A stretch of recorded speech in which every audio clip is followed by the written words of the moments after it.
인간의 구원 제12문 제가 읽고 답하겠습니다. 정의로우신 하나님의 심판에 따라 우리는 이 세상과 오는 세상에서 영원한 형벌을 받게 됩니다. 어떻게 하면 이 형벌도 피하고 다시 하나님의 사랑을 받을 수 있겠습니까? 하나님은 자신의 정의가 만족되기를 원하십니다. 그러므로 우리 스스로나 하나님과 그의 정의를 완전히 만족시켜 드려야 합니다. 아멘. 자, 지금까지 우리는 하이델베르그의 제1부 비참에 대해서 공부하였습니다. 다시 한번 강조하지만 하나님의 역사, 하나님의 말씀, 신조, 신앙고백서, 하나님의 진리는 반드시 구조를 가지고 있다. 그렇게 설명한 바 있습니다.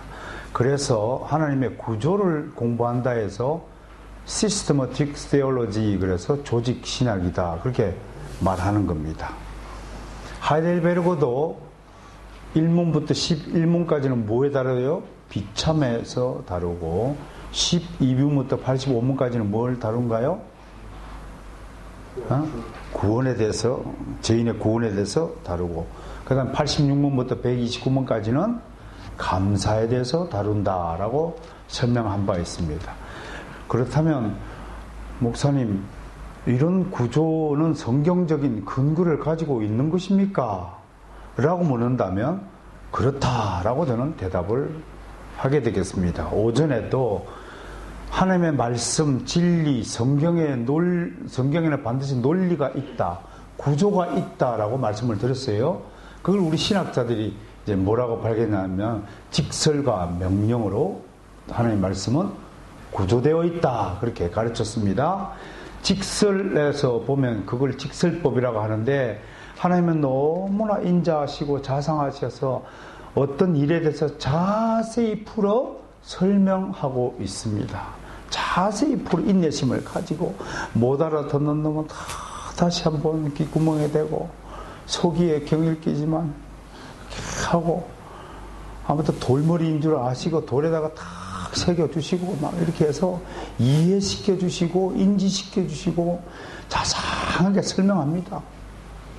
즉, 너희는 어디로부터 나왔고, 또 너희와 내가 어떤 언약을 맺었는데 너희가 어떻게 언약을 위반했고, 그래서 너희가 범죄했고, 그 범죄로 말미암아 너희가 죄악에 빠졌고, 죄악에 빠졌으니까 너희가 이렇게 비참한 것이다. 그 비참의 내용이 뭐냐? 그랬더니 하나님은 웨스민트 신앙고백서 제19문을 통해서 우리 선도들이 또 비참한 결과가 뭐가 됐습니까? 했더니 첫 번째 뭐야? 하나님과 교제가 끊어졌다. 교제가 끊어진 거예요. 관계가 끊어진 것이 비참의 특성이란 말이에요. 여러분, 우리가 잘 지내다가 싸움이 나고 원수가 되면 어떻게 돼요? 관계가 끊어져요. 그리고 오늘 오전에 읽은 에베소서 2장에 의할 것 같으면, 전에 우리가 어디 아래에 놓여 있었고? 진노 아래 놓여 있었다. 여러분, 죄를 지음으로써 하나님 비참한 상태가, 다른 말로 하면 하나님의 진노 아래에 있다. 그래서 본질상 뭐의 자녀? 진노의 자녀로 되어 있었다라고 에베소서 고백하는 건데, 여러분, 사도 바울의 신학적 깊이가 어느 정도인가를 여기 아셔야 됩니다. 이런 단어를 여러분, 그 사람이 쓰는 단어, 대화할 때 쓰는 단어, 용어를 보면 그 사람 식견과 지식적 수준을 알 수 있는 거예요. 장사꾼은 돈 만지는 사람은 맨날 이자돈 얘기해요. 어디 가면 돈을 많이 벌고 돈 그래요. 그 다음에 비참함 때문에 우리가 당하는 게 뭐냐면 이생에서의 환난과 공고함을 당한다. 그게 비참의 상태다라고 우리 선조들은 설명을 하죠. 아까 오전에 우리가 죄인들의 상태가 어디에 서 있다고 그랬어요? 미끄럼틀 위에 서 있다. 미끄럼틀에서 미끄러지지 않기 위해서 아둥바둥하다 힘 빠지면 미끄러져. 결국 밑으로 떨어질 뿐이다. 그렇게 설명했듯이 그게 인생의 비참함이다. 그리고 비참함의 결론은 뭐예요? 사망하는 거다. 우리가 비참하게 죽는 거예요. 비참하게 죽는 거예요. 무하마드 알리 이렇게 뜨는 걸 보고 저 위대한 복스가 말년의 삶을 저렇게 비참한 상태에 살다가 죽는구나. S그룹을 호령하는 회장님께서 2년 동안 식물인간으로 되어 있구나. 따라잡니다. 잘 믿고, 잘 살고, 잘 죽자. 죽는 게 은혜롭게 죽어야 돼요. 뭐 벼락을 맞아 죽었다든지, 그냥 불에 타 죽었다든지, 총에 맞아 죽었다든지, 순교도 아니고, 그죠?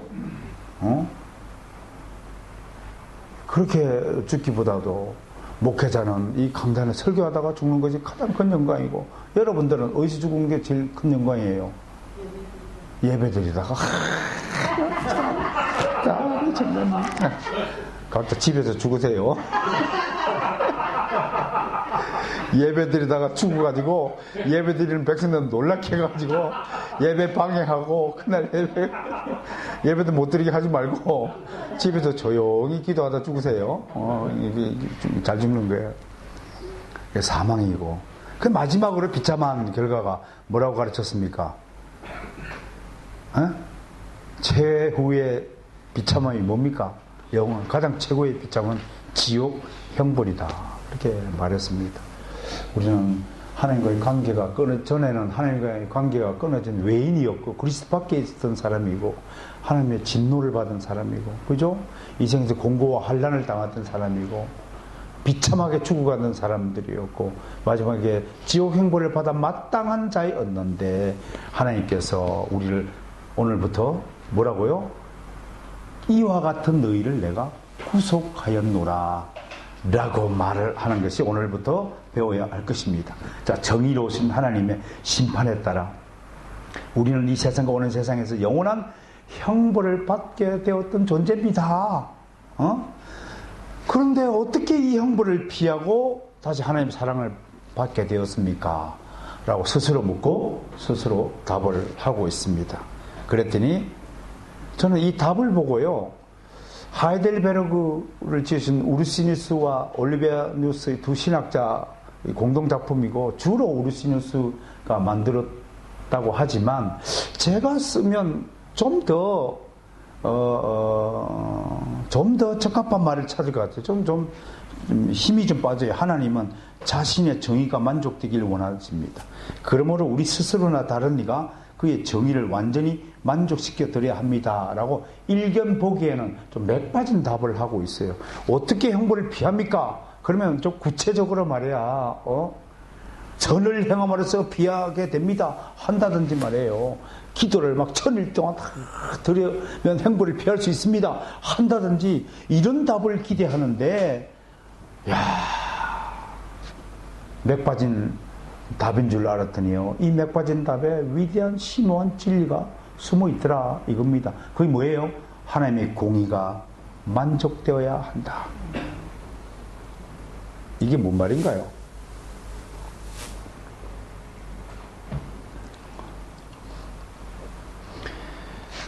하나님은요 스스로 부족한 분이십니까? 아니에요. 하나님은 하나도 부족한 분이 아니시라는 것은 삼적 동자도 다 압니다. 그런데 하나님은 자신의 공의가 완전히 충족되어져야 되는 속성을 가지신 분이에요. 그러니까 하나님 나라에 있어서는 조금이라도 악이 불의가 존재해서는 안 된다는 거예요. 그렇죠? 여기 보세요. 하나님 나라에 오물이 하나 있어요. 오물이. 그런데 눈에 보이는 물건이라면 인간들이 치울 수 있겠는데 영적인 오물이 있다고 치면 인간의 능력으로는 치울 수 없는 거예요. 그러면 이 상태는 하나님의 공의로 의로우심, 거룩하심을 만족시킬 수 없는 상태라는 거예요. 그럼 이 상태를 누가 만들었습니까? 우리가 만들었잖아요. 우리가 만들었으면 우리가 치워야 되는데 하나님께서 그걸 직접 치웠다. 왜 치웠느냐? 하나님의 스스로 공의 만족되어야 충족되어 거룩하면 충족되기를 본인이 못 견다는 거라고 말씀하고 있는 거예요. 여러분, 이게 하나님의 은혜가 아닙니까? 보통 세상 법정에서는, 세상 법에서는, 세상 윤리에는 타 종교의 이성적인 합리적인 삶의 법칙에는 잘못을 네가 했으면 네가 그 문제를 해결하라고 할 것 아닙니까? 근데 우리 하나님은 우리가 저지른 것을 우리로 인해서 하나님의 공의가 만족스럽지 못하게 되니까 본인 스스로 그걸 해결하려고 했다고 하는 것입니다. 이것을 가장 잘 설명한 것이 로마서 2장에 있습니다. 여러분 로마서 2장으로 한번 예언을 하겠습니다.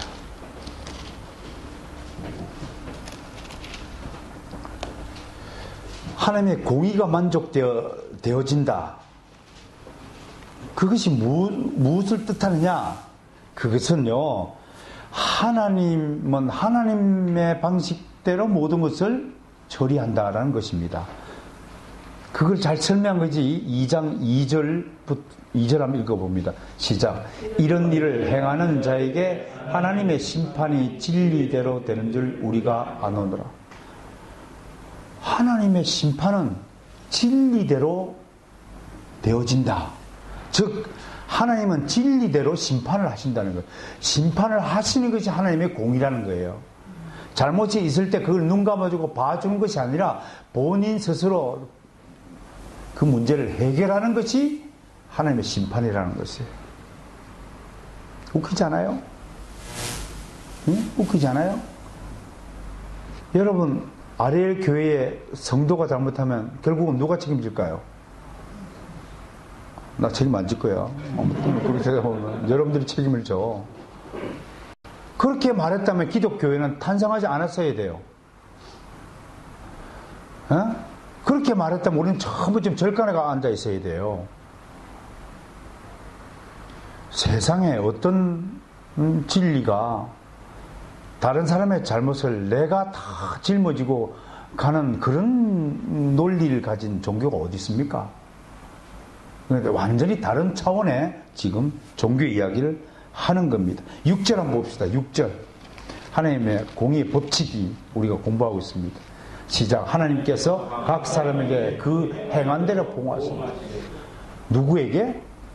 각 사람에게 행한 대로 보응하시되 그래 놓고 자, 잘 들으셔야 돼요. 하나님이 먼저 거룩함, 공의를 만족하셨죠. 그렇죠? 우리의 죄의 오물을 다 하나님이 치웠죠. 1단계로 깨끗이 했어요. 그럼 우리의 책임 물을까 안 물을까요? 그래 놓고 물으신다는 거예요. 자, 그럼 예를 듭니다. 아들이 잘못해서 파출소에 잡혀갔어요. 잡혀가니까 벌금을 물어야지, 그죠? 벌금을 물어야 감옥에서 빼내올 거 아니에요. 감옥에 갇혔어요. 아버지가 벌금을 아버지 지은 것도 아닌데 감옥에 가고 보수금을 내고 자식을 빼내왔어요. 자식을 무죄 방면시켰어요. 그러면 아버지로서의 할 도리라고 아버지 도리가 아니죠. 자식을 사랑하는 것에 대한 어떤 공의를 스스로 만족시킨 것이에요. 왜? 그 상태를 계속 두면 아버지 스스로가 사랑하는 자식의 감옥에 있는데 마음이 편할 부모가 어디 있습니까? 자기 마음 편하려고 자식을 빼는 거라니까요. 일단은 이해가 되십니까? 그게 공의에 대한 만족스러움입니다. 누가 공의 만족스러움을 물으시면 이 예화를 기억하셨다고 말씀하세요. 아무리 미운 새끼라도 내 새끼가 감옥소에 있고 그러면 그 자식을 풀어주기 위해서 노력하지 않는 부모가 어디 있겠어요? 하나님이 그것을 싹 해결해 줬단 말이에요. 우리를. 우리가 뭐 잘나고 우리가 똑바르다고 네가 어렵다고 해서 빼내준 게 아니에요. 일단은 아버지니까 우리는 그분의 자식이니까 빼내준 거란 말이야. 그래 놓고 6절 뭐예요? 일단 집으로 데리고 와서 뭐라고요? 각 사람에게 행한 대로 보응하는 거예요. 넌 앞으로 임마 1년 동안 용돈 없어 임마. 너는 앞으로 내가 대학 등록금 한 푼도 안 보태줄 거야. 너. 네 버릇을 가야 돼. 응? 너 장가 갈 때 1원 한 푼 없어. 나 죽을 때 너한테 1원 한 푼 유산 없어. 할 수 있을까 없을까요? 왜 할 수 있어요 아버지가? 아버지의 공의 때문에, 공의라는 권위 때문에 할 수 있는 거예요. 하나님이 우리에게 왜 명령할 수 있어요? 직설법을 미리 은혜를 주고. 그러니까 하나님이 우리에게 순종을 요구할 수 있는 것은 은혜를 먼저 주셨기에, 하늘에 속한 은혜를 우리에게 주셨기에, 은혜롭게 모든 일을 다 할기에 우리에게 요구할 수 있는 권리가 있는 거예요. 이해가 되십니까? 우리를 낳으시고 기르시고 키우시는 것에 당연히 아버지가 권리가 있죠. 그러니까 자식이 부모를 거역하는 것은 그거는 하나님을 거역하는 그 다음 죄예요. 사실은. 그렇잖아요? 불효자식은 하나님 나라에서 불효자식은 존재치 않아요. 부모님을 공경치 않는 자 어떻게 할 수 있겠어요?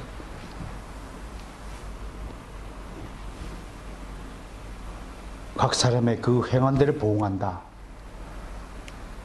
그러니까 따지는 것은요, 일단은 물에 빠진 사람 어떻게 한다고요? 구해주고 제가 치르는 거.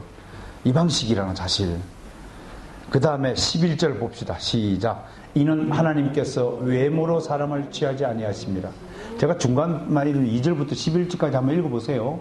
2장 1절부터 11절까지 한번 집에 가서 찬찬히 한번 읽어보시면 하나님의 공의로운 속성, 특성들이 어떤 것인지 알게 될 것입니다. 외모로 사람을 취하지 않는다에 대해서 한번 질문을 던지겠습니다. 이게 뭔 말인가요? 만만한 호철군 대표기도 열심히 잘했는데 외모로 사람을 취하지 않는다.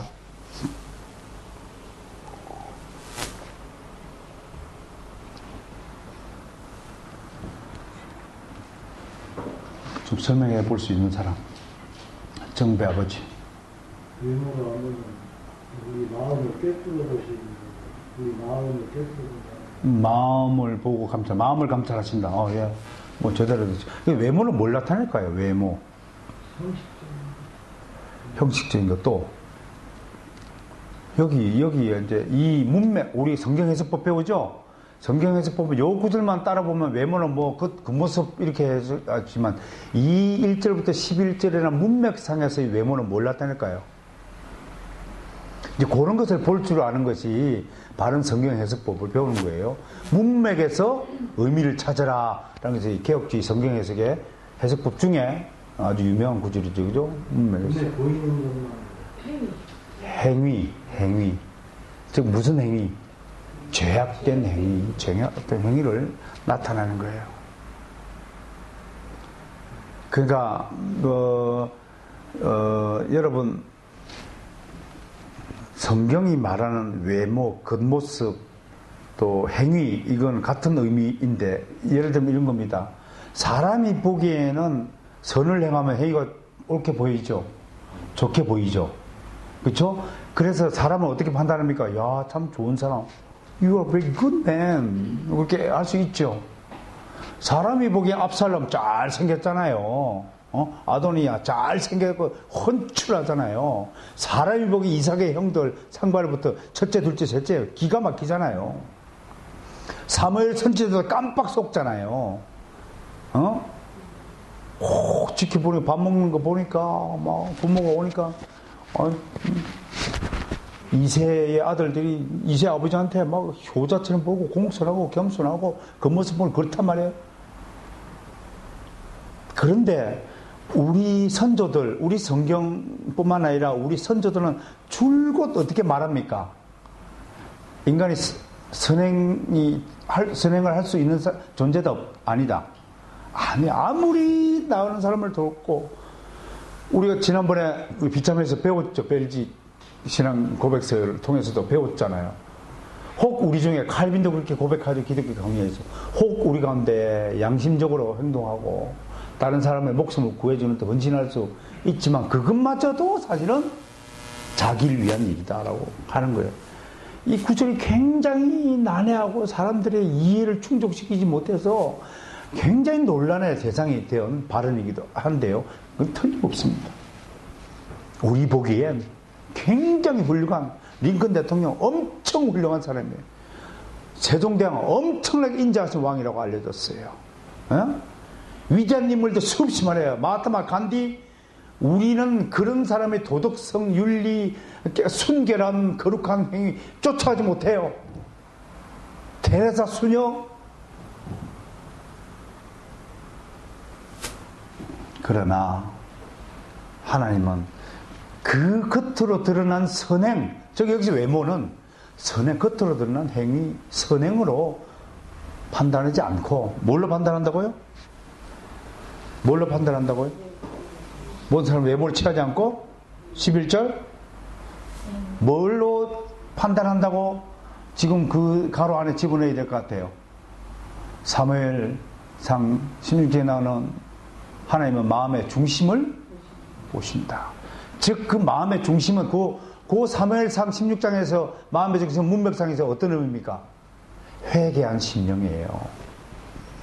이제 정리가 됐습니까? 하나님은 회개한 심령을 보고 옳다고 여기신다고 하는 겁니다. 아침에도 우리가 잠깐 은혜를 나누는데 청년부하고, 여러분, 아담이 가인과 누굴 낳았죠? 아벨 낳았어요. 그런데 가인이 아벨을 죽여버렸어요. 가인이 벌을 받아버렸어요. 근데 가인을 언제 낳았죠? 선악과 따먹기 전이에요, 후에요? 선악과 따먹은 후에 낳았어요. 그죠? 시간적으로. 그 얘기는 전적으로 타락한 이후에 낳았다는 거죠. 그러니까 실패할 수밖에 없죠. 그런데 갑자기 셋을 등장시켜서 셋을 통해서 경건한 자손을 얻었다고 그랬어요. 그것까지 범죄했는데 그 가로 안에 뭐가 있을까요? 아담과 하와가 에덴 동산 추방된 이후에 드디어 회개했다라고 보는 거예요. 회개한 이후에 얻은 자손이 셋이라는 자손이라고 하는 것입니다. 여기에 중요한 문맥적인 의미가 있다는 것이에요. 오늘 우리가 구원에 대해서 이야기하지만 하나님의 구원을 왜 시작했냐고 묻는다면, 하나님이 우리를 왜 구원해 주셨습니까? 하고 묻는다면 뭐라 답해요? 우리가 하나님께 필요해서? 하나님 나라에 필요해서? 우리를 뭐 사용하기 위해서? 우리를 가지고 자랑하기 위해서? 아니에요. 하나님 스스로 만족하기 위해서. 하나님 스스로 만족하기 위해서. 우리가 자식을 왜 못된 놈 자식, 전에 얘기했죠. 신창원, 엄마도 신창원을 사랑하는 거예요. 자기 자식이니까. 왜 사랑할까요? 자식이 똑바르고 올바르고 의로워서? 아니에요. 그냥 자식이니까. 부모로서 자식에 대한 만족감을 잃지 않기 위한 속성이 있다고 하는 것입니다. 오늘 12문은 바로 그러한 질문을 던지고 답을 주고 있다고 하는 것입니다. 형벌을 어떻게 피할 수 있느냐? 우리는 형벌을 피할 수 없습니다. 다시 하나님의 사랑을 받을 수 있느냐? 받을 수 없는 존재에 있습니다. 그것이 그 질문 제13문, 우리 스스로 죄값을 치룰 수 있습니까? 절대 없습니다. 사실 우리 날마다 죄를 대가고 있을 뿐입니다. 로마서 2장 5절 봐요. 2장 5절. 2장 5절. 다만 내 고집과 회개하지 아니한 마음을 따라 진노의 날고 하나님의 의로우신 심판을 나타난 그날의 이 말, 진노를 너에게 쌓는도다. 우리는 매일 진노를 쌓을 뿐이었다고 고백하고 있습니다. 13은 그러면 다른 피조물이 우리를 대신해서 죄값을 치를 수 있습니까? 없습니다. 없습니다. 우선 하나님께서 인간의 죄 때문에 다른 피조물을 벌하시기를 원치 않았습니다. 더구나 어떠한 피조물도 죄에 대한 하나님의 영원한 진노를 감당할 수 없으며 다른 피조물을 구속할 수도 없습니다. 구속할 수 없습니다. 에스겔서 18장인가를 보면요, 모든 영혼은 다 내게 속한 것이라 라고 에스겔 선지자 입술을 통해서 선포합니다. 모든 영혼 다. 디모데후서 2장에 보면 4절인가에 보면 모든 사람이 다 구원받기를 원하는 것이 내 뜻이라고 선포합니다. 모든 사람이 구원을 받으며 진리라는 데 이르길 원한다. 그러면서도 우리가 시편 49편하고 가봅시다. 한 번만 찾아 읽어봅시다. 시편 49편.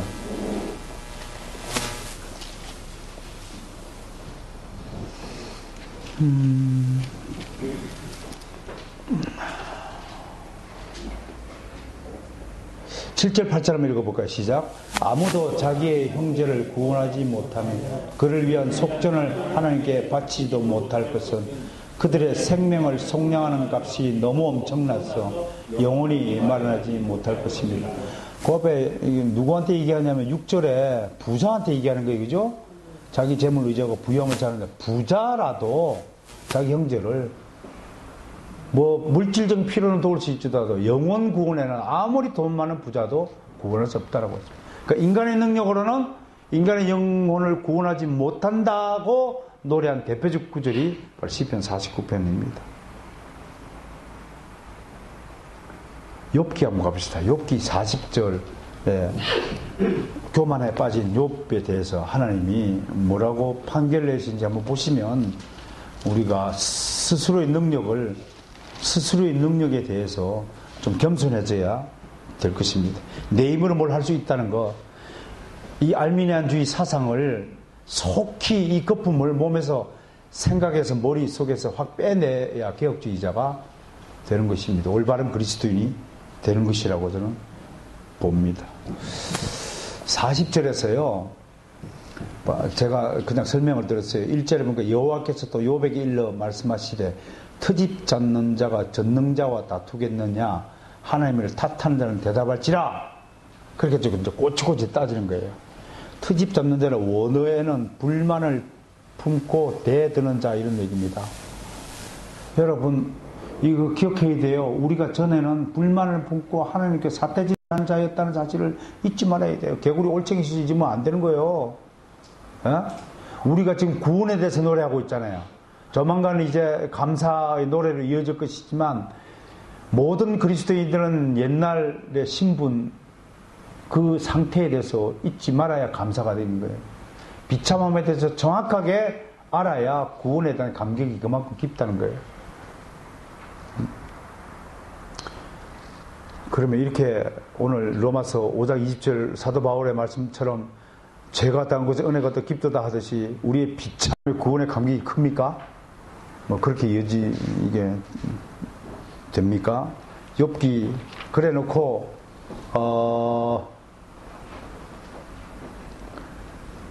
어디서 볼까요? 40장 9절만 보겠습니다. 9절 시작. 내가 하나님처럼 능력이 있느냐? 하나님처럼 천둥소리를 내겠느냐? 도대체 네 능력으로 뭘 할 수 있느냐? 그러면서 뭐 리어야단 악어 얘기도 나오고, 네가 악어 껍데기, 피부 껍데기 하나 만들 수 있느냐, 네가? 뭐부터 저렇게 연잎 아래 갈대 그늘에서 이런 거 갈대나무 그늘을 네가 만들 수 있느냐? 오만 것을 다 따지잖아요. 그리고 이제 14절 봐요. 그리하면 내 오른손이 너를 구원할 수 있다고 내가 인정하리라. 그 앞에 뭔가요? 네가 위엄과 존귀로 단자 영광과 영화로 옷을 한번 입어봐라. 그런 옷 하나라도 입으면 내가 인정해 줄게. 네 능력이 있음을 인정해 주마. 이렇게 하나님이 우리의 무능력을 지적하시잖아요. 내가 바닷물과 땅의 경계를 정할 때 너 뭐 했느냐? 이렇게 따지신 하나님이잖아요. 내가 동편 바람을 불러 이렇게 해서 메뚜기를 저기 광야에 있는 백성에게 먹일 때 너는 뭐 했느냐? 너 그 사실을 아느냐? 내가 태양과 지구 사이에 7개의 행성을 딱 배치시켜갖고 지구가 안전하게 안전한 환경을 지키며 거할 수 있도록 내가 만들 때 너 뭐 했느냐? 너 알기는 아느냐? 어마어마한 얘기 아니에요? 여러분, 세상에 어떤 책에 이렇게 어마어마한 장면을 담아둔 어마어마한 대화를 담아놓은 책 보셨어요? 하나님만이 이런 생각을 할 수 있는 거예요. 누가 하늘과 별과 땅을 지을 때 네 콧구멍에 네 숨쉬는 소리가 들리는 걸 네가 들었느냐? 라고 말하는 사람이 누가 있어요? 아무리 위대한 인간 소설가, 상상가, 시, 문학가라 할지라도 이런 표현은 할 수가 없는 거예요. 오직 하나님만의 문학이 따로 있는 거예요. 성경의 시문학은요, 인간의 문학이 아니라 하나님만이 구사할 수 있는 문학입니다. 믿습니까? 네. 그래서 성경 가지고 장난하면 안 돼요. 성경은 우리 차원과 수준을 넘어선 완전히 별개의 세상의 문학 작품입니다. 그걸 믿으셔야 하는 것입니다. 감히 네가 다른 피조물을 구속할 수 있다고 해야 되지 않습니다. 15번 그렇다면 어떤 중보자와 구원자를 기대해야 됩니까? 오늘 마지막인데요. 참 사람이면서 의로우시고 큰 능력을 소유하신 참 하나님입니다. 한마디로 뭐예요? 참 사람이면서 동시에 참 하나님이어야 된다라고 하는 것이 구원자의 절대 조건인 것입니다. 자, 참 사람이면서 참 하나님이라면 예수 그리스도를 빼고 한번 따져봅시다. 스가모니 참 사람이었다고 칩시다. 그런데 성경이 말하는 구원자의 조건이 참 사람인데 참 사람으로서 무슨 일을 해야 되냐고 한다면 그게 히브리서 2장 14절부터 18절에 나와 있어요. 히브리서 2장 14절부터 18절 차에서 보겠습니다. 여러 성인들이 있죠. 여러 성인들이 있어요. 아주 모범된 인간들이 많아요. 소크라테스, 공자, 맹자, 순자, 스가모니, 마호메트 성인인지는 모르겠지만 걔는 전쟁하느라고 반평생을 보낸 사람이라서 이슬람 사람들에게는 알라 신이 되어버렸지만 왜 참 사람이어야 하는가? 구원자가 되기 위한 참 사람의 조건이 뭔가? 그 14절부터 있어요. 첫 번째 뭐예요?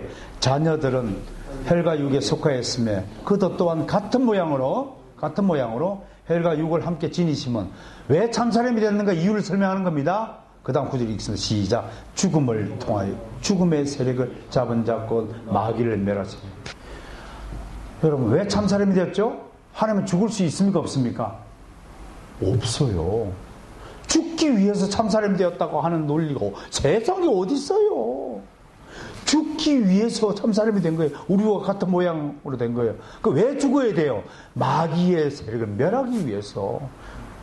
죽게 되었으니까 죽음으로 그걸 극복하는 거예요. 이걸 한자 사자성어로 뭐라고 할까요? 사자성어로 뭐라고 할까요? 이의제이라고 하는 거예요. 열은 열로서 다스린 거예요. 냉은 냉으로 다스리고 죄는 죄로 다스리고 죽음은 죽음으로 가지고 대항하는 거예요. 그러면 돈은 돈으로 다뤄주시기 바랍니다. 어떤 사람이 잘못된 신앙을 가진 사람이 막 쳐들어와가지고 이 건물 날 주의 연대로 나를 빌려줍시다. 그 건물주가 아니 보증금 내고 계약을 하고 주님께서 지금 말씀하셨다고 막 억지로 부리던 사람이 있다고 그러잖아요. 와가지고 그래 땡깡 지고 그 신고해가지고 잡혀가고 그건 잘못된 신앙이죠. 돈은 돈으로 치료해야죠. 돈 들어가고 기도할 거는 기도하고 죽음은 세력을 잡은 자 마귀를 멸하시기 위해서 그 다음에 종노릇 하는 모든 자들을 놓아주려 하기 위해서 참 사람이 될 수밖에 없다라고 말하고 17절은 뭐라고 그래요? 그러므로 그가 범사의 형제들과 같이 되심이 마땅하도다. 우리와 같이 됐어요. 그죠? 마땅한데 왜 마땅한 거예요? 이는 하나님 일에 자비하고 신실한 대제사장이 되고 백성의 죄를 속량하려 하십니다.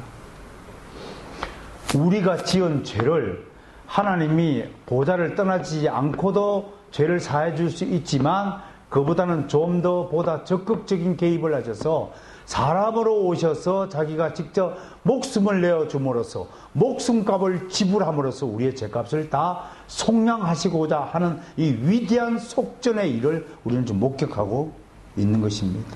그 다음에 18절이 우리를 정말 감격하게 하는 말입니다. 같이 읽습니다. 시작. 그가 시험을 받아 고난을 당하시니 시험 받는 자들을 능히 도우실 수 있는지라.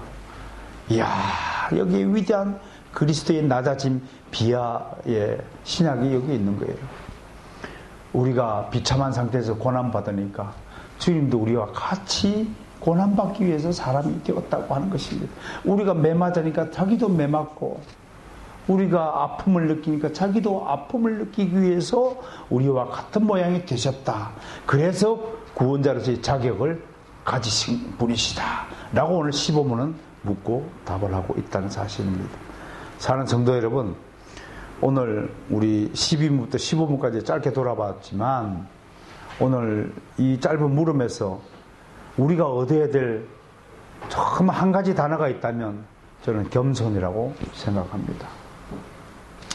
모든 거룩, 모든 의로움, 모든 정당함, 모든 착함의 근저에는 겸손이 있어야 됩니다. 겸손이 있기 위해서는 먼저 하나님을 정확하게 알아야 한다고 성경은 또 가르칩니다. 믿음의 문제는 결국은 겸손으로 이어지느냐 아니냐에 대해서 그게 참 믿음인지 가짜 믿음인지 분별이 될 것입니다. 그리고 아까 우리 오후 독서 토론 시간에 김영란 권사님이 제기하셨듯이 겸손해지기 위해서 정말 우리는 다른 사람의 말을 경청할 수 있는 자세를 가져야 됩니다. 물론 복음을 증거할 때는 주저없이 입을 열어서 증거해야 되지만 아까도 말씀드렸죠. 진리의 문제에 대해서는 조금 더 양보해야 되지 말아야 되지만 삶의 문제에 대해서는 언제든지 귀를 열고 경청할 수 있는 겸손한 자가 되어야 한다는 것입니다. 따라잡다. 오류는 바로잡되 허물은 덮자. 진리는 입을 열되 삶에는 귀를 열자. 할렐루야. 그런 멋진 사람, 겸손한 사람이 되어서 한 주간 주의 은혜와 함께 승리하는 삶이 되시기를 축원합니다.